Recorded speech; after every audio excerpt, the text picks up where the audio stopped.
You were at Lake Rant, where I rant about whatever my $15 a month plus patrons want me to rant about. You can get one of these by being one of those. This one's for Cotton Candy Flame, and it's representing the big extra finale of our Teen Titans expedition. So, she said, rant about the comment I left in your Things Change video. I detail some of the issues I had with your interpretation.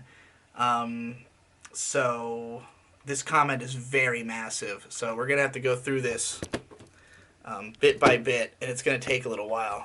I'm going to move the camera so I can actually see the comment. Oh no. Oh no, my setup is bad.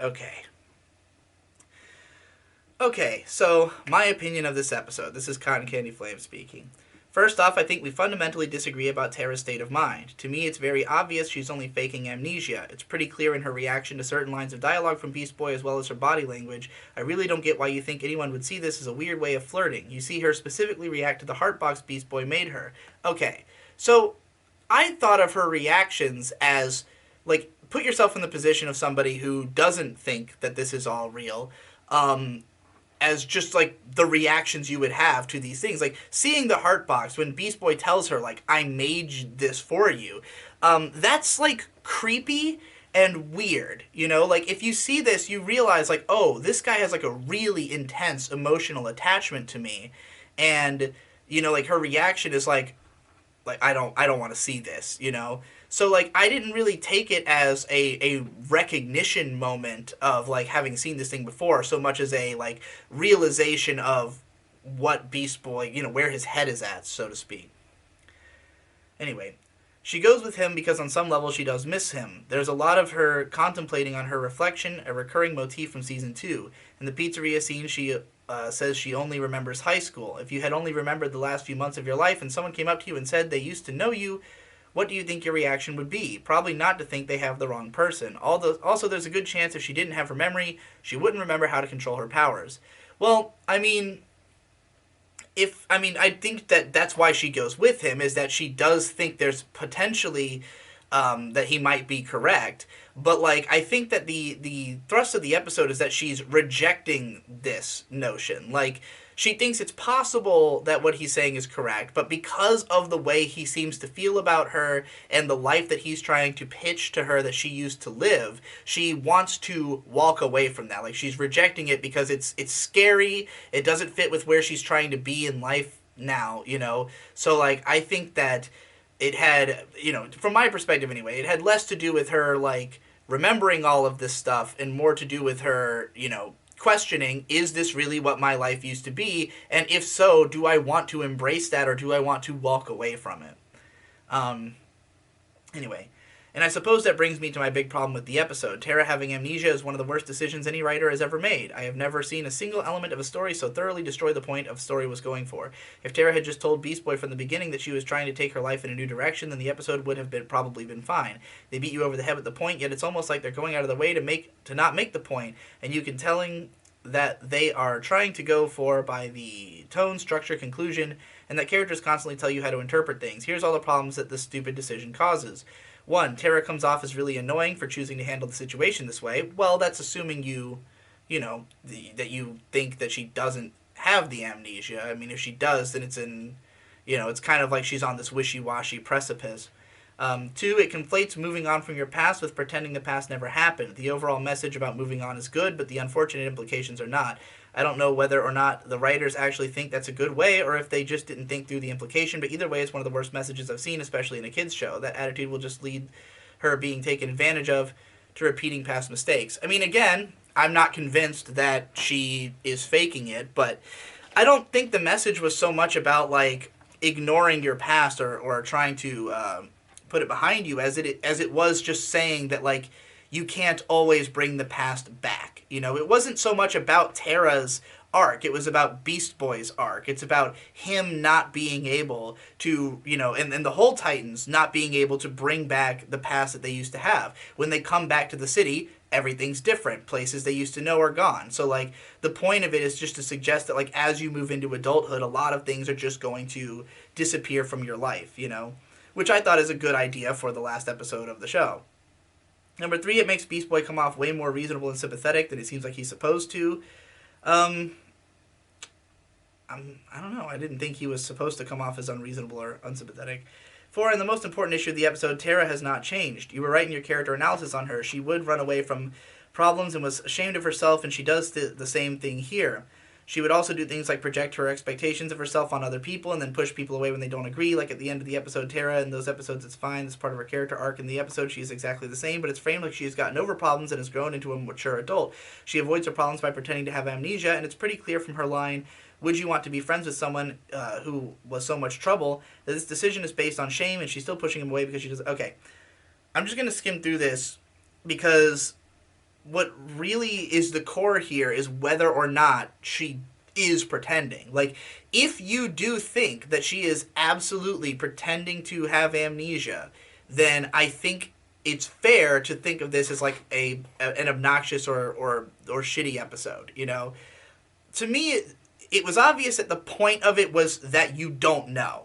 Like, the episode was meant to leave that unconclusive. It was meant to suggest it could be that she's faking it. It could be that she's not, you know, whatever. Now, if you want to say that they should have just hard line been like she has amnesia, if that's the case, because the other interpretation would suck and would make the episode suck, that might be a fair argument. I think that, you know, they left it open enough, and because of the fact that her having amnesia does make more sense, it makes me inclined to believe that that's the case. And when you read it through that lens, I think a lot of those moments that could be taken as suggestion that she doesn't have amnesia could also be taken as other kinds of suggestions. And like, it's obvious to me that the episode wants that to be a mystery. It wants you to come to your own conclusions. But, you know, again, maybe that's an argument for why the episode's not good, if coming to your own conclusions can lead to these conclusions, you know. So that's certainly an argument I could accept.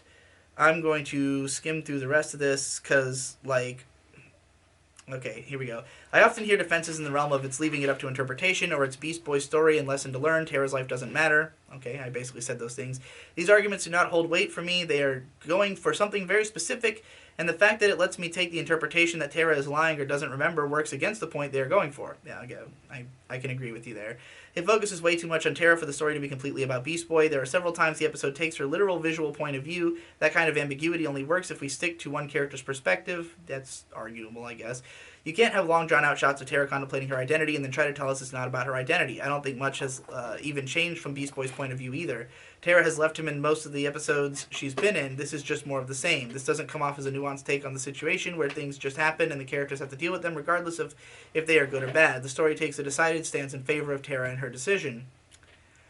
I don't know if the show was taking a stance in favor of her decision so much as just saying there was nothing you could do about it. Like, I didn't really get the impression it was trying to say that Tara was morally in the right for doing this. It was more about the fact that you can't, that, like, you know, sometimes you just can't get them back, you know?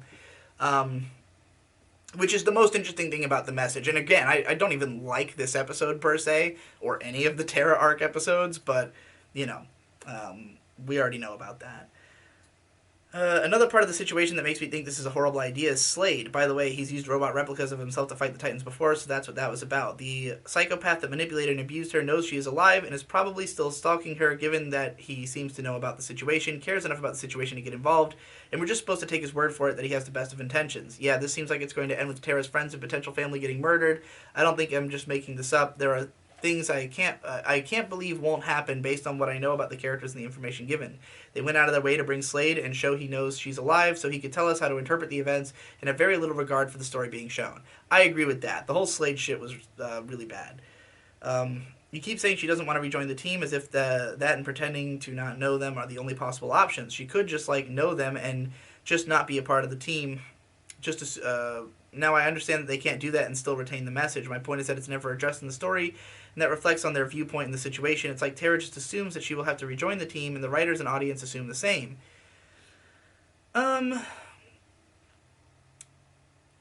Yeah, I guess that's fair to say. I mean, it's easier for her to, I think from her perspective, like, it makes the most sense to just have a very hard break with these people so that she can't be, you know, so they won't keep trying. So they won't keep trying to coerce her into joining, so to speak, you know. Now, the ice cubes, it's a very small but confusing detail. The reason I have such a big problem with the ice cubes is that I have no idea what they could possibly be going for. The ice moves in such a specific and a natural way, and in the same shot, Tara's hand moves similarly, so I took it as them hinting that Tara was maybe losing control of her powers again, except that her powers are to control earth, not water or ice. The ice cubes move before her hand clenches, and I have no idea what showing her losing control would accomplish. I don't think they were going for that at all. I think it was just meant to be like a tension metaphor in the scene. I mean, ice does sometimes just move in your glass. It's a pretty common visual thing that happens in films and cartoons and stuff, just as a way of like reflecting the emotions of the characters and like the idea of like defrosting the Ice Queen. That's a TV trope. I think part of the metaphor was like that she was icy towards him, but then like in the end the ice has melted as she's decided to go with him. It's cheesy, but it's also the kind of thing that happens a lot in this show. Anyway, continued. The biggest insult of the episode is how easily it could have been done better if it didn't get so wrapped up in what I assume to be a pretentious and not well thought through metaphor. As I said earlier, have her tell him straight away that she is trying to take her life in a new direction, then have them try to work something out so that we can actually see why that doesn't work on a fundamental level. Don't have her laugh at his jokes. This is the easiest and most obvious way to get this message across. Tara and Beast Boy bonded specifically over the fact that she found him funny. He has a very immature sense of humor, so it makes sense why she would outgrow this and grow apart from him. Instead, the entire reason this doesn't work is because of Tara not being able to get over her past. I'm not really convinced Beast Boy would act the same if Tara were truthful with him, spend the rest of the episode showing us how she has actually changed in some tangible ways. Then Beast Boy becomes much more in the wrong for not understanding where this is going and why this won't work. Emit Slade entirely. I think I have finally said all I have to say. Your thoughts? Also, what do you mean bags under the eyes? Her face looks like it always did to me. I mean, she just has like very dark undersides of her eyes. I think it was just more apparent in that episode than usual. But, yeah, I mean, that interpretation of the episode could also work, and it would definitely be less confusing. I think it might be a more mature take. I really do think that this episode would have made a lot more sense if they just had not had the suggestion that maybe she is doing it on purpose. Like, if we were more convinced that she really did have amnesia, maybe this all would have worked out a little bit better. Because, like, the idea that she would still find him funny makes sense in that context, that, like, she, just like before, is having the same reaction that she had to him the first time she met him, which is why she's interested in talking to him, in spite of the fact that she does not know who he is and thinks he might be crazy, And so it's like this constant push and pull of, like, does she want to accept what he's saying or not when she can't remember anything?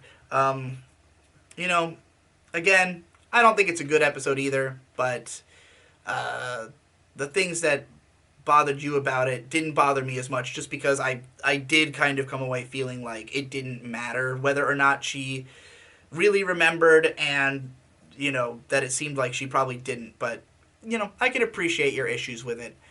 Everything's open to interpretation.